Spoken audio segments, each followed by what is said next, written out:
Tai va, prisistatykit, iš kur atvažiavot, koks vardas? Saulius iš Kauno. Ko tikėjotės mūsų stovykloje? Ko tikėjausi? Iš tikrųjų, lūkesčių didelių neturėjau. Tiesiog perskaičius internete skelbimą,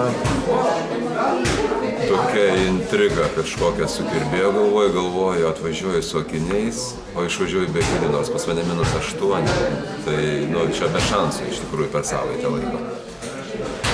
Bet, kaip sakyti, vis tiek geras ir poilsis, ir mankštos, ir žaidimai, ir juokas, ir gera nuotaika, ir šokiai, ir grūdinimasis, ir maistas, žodžiu. Viskas turbūt turėjo, kaip čia, įtakojo ir akims, ir smegenims, ir kūnui, ir dvasiai, ir sielai. Ir šiandien matau rezultatą, kad, sakysim, taip, maždaug pas mane regėjimas pagerėjęs 15–20%. Čia tik per savaitę, ar ne? Tai netgi savaitės nėra. Penktadienį faktiškai mes dar net nepradėjom. Tai šeštadienis, sekmadienis, pirmadienis, antradienis, trečiadienis. Tai 6 dienos, galima sakyti. 6 dienos. Tai va, ir akis jau dabar patreniravau jos pas mane kaip nežinau, kaip mašinėlės, kaip šaratukai va tuos pratimus darant. Aš jau jas miklinu labai greitai, taip visai ir jaučiu, kad, taip dirbant galima. Iš tikrųjų, realu pasiekti gerų rezultatų. Važiuoju dabar namo į Kauną ir sakau, reikia kokiom, gal 2 dioptrijom. Vieną tai tikrai galiu užsisakyti silpnesnius ir turbūt taip ir darysiu, nežinau, kaip čia bus dabar. Kaip šiaip stovykla įspūdžiai? Stovykla, iš tikrųjų, superinė stovykla. Man būtų gal lengviau dabar perskaityti, ką parašiau atsiliepimuose. Ir gavau, sakysim, daug informacijos, kaip čia naudingos, vertingos informacijos. Ir Svetlana Smerteva man labai patiko. Sakysim, tokių ir krikščioniškų pažiūrų ir tas toks, atvėrė kai kurias vietas uždėltas tokius. Labai gerą įspūdį paliko Liudvikas, ten enciklopedija vaikščiantis sveikatos. Toliau Eligijaus labai patiko irgi informacija, sakysim, apie kvėpavimus, apskritai apie auklėjimą vaikų, irgi įstrigo keletas gerų minčių. Ir aišku, prisiminiau kariuomenę. Bėgam krosiuką, rytinė mankšta, maudomės, labai fainas jausmas.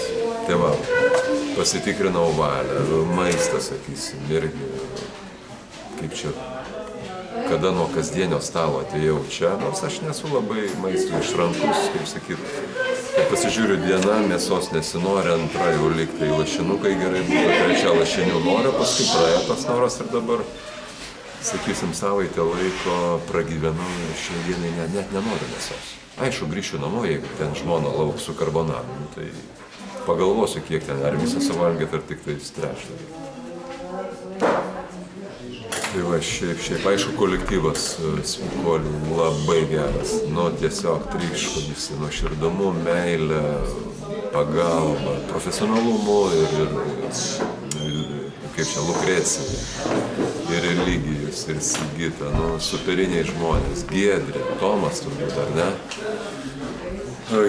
Nežinau net visų vardų, bet ir maistą ruošė, ir sakau čia, kaip ne kaip arabų šeichas gyvenau, bet kaip sakyti, nežinau, super, jokių rūpesčių, jokių problemų. Žmonės geri, kambariokai geri, nuotaikos geros, žaidimai, žygiai.